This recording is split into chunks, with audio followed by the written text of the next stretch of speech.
और अब ये जानिए वफाकी वज़ीर इत्तलात अता तारर ने प्रैक्टिस एंड प्रोसीजर बिल की तफसीलात बता दी हैं। प्रेस कॉन्फ्रेंस में उनका कहना था कि 184(3)A के फैसले के तहत अपील का हक दिया है।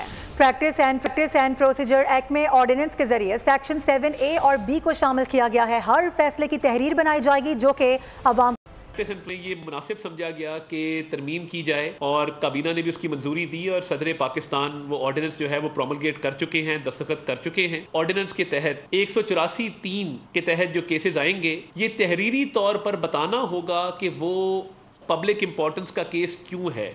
दूसरा राइट जो इस ऑर्डिनेंस के तहत दिया गया है वो राइट ये है कि 184(3) का जो भी ऑर्डर सुप्रीम कोर्ट पास करेगी किसी भी केस में उसके खिलाफ अपील का हक जो है वो दिया गया है। तीसरी बात ये जो कि बहुत ज़रूरी थी कि हर केस की जो प्रोसीडिंग होगी जज साहिबान जो भी बात करेंगे केस के दौरान उसका ट्रांसक्रिप्ट तहरीर किया जाएगा। सब्सक्राइब करें और बेल दबाएं ताकि कोई खबर रह न जाए।